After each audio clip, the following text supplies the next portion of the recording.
আর যাদের সামর্থ্য আছে এরপরেও যারা কুরবানি দেয় না, তাদের সম্পর্কে রাসূলুল্লাহ সাল্লাল্লাহু আলাইহি ওয়াসাল্লাম বলছেন, মান কানা লাহু সাআতুন ওয়া লাম ইউদাহি ফালা ইয়াকরাবান্না মুসাল্লানা।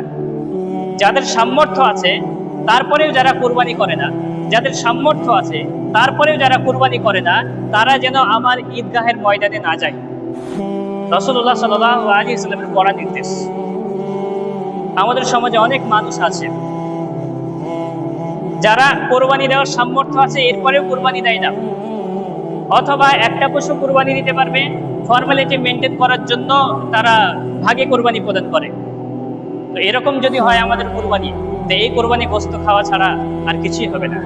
তাহলে যাদের সামর্থ্য আছে এরপরেও যারা কোরবানি করবে না, তারা জেনে রাখুক রাসূলুল্লাহ সাল্লাল্লাহু আলাইহি ওয়াসাল্লাম বলছেন যে তারা ঈদগাহের ময়দানে যাওয়ার অধিকার হারিয়ে ফেলেছে।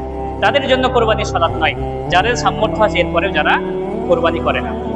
তবে কোরবানি করাটা সুন্নাহ, কোরবানি করাটা ওয়াজিব নয়। এর জন্য যাতে মানুষেরা এটাকে ওয়াজিব না মনে করে, এর জন্য আবু বকর, ওমর, উসমান রাদিয়াল্লাহু আনহু এরা মাঝে মধ্যে কোরবানিটাকে ছেড়ে দিতেন, যাতে মানুষে এটাকে ওয়াজিব না মনে করে, বাধ্যতামূলক না মনে করে। কিন্তু আপনার আমার ইচ্ছাকৃতভাবে কোরবানি ছেড়ে দেওয়ার কারণ কি হতে পারে? আপনার আমার কোরবানি দেওয়া না দেওয়াতে ওয়াজিব, সুন্নাত, মুআক্কাদা, ফরজ এগুলোর কিছুই যায় আসে না, এগুলো তো বিধান হবে না। তাহলে আপনি আমি সামর্থ্য থাকার পরেও কোরবানি কেন ছেড়ে দেবো? রাসূলুল্লাহ সাল্লাল্লাহু আলাইহি ওয়াসাল্লাম মদিনায় গমন করার পরে প্রত্যেক বছর কোরবানি করেছেন। তিনি কোনোবার কোরবানি ছেড়ে দেননি, প্রত্যেক বছর তিনি কোরবানি করেছেন।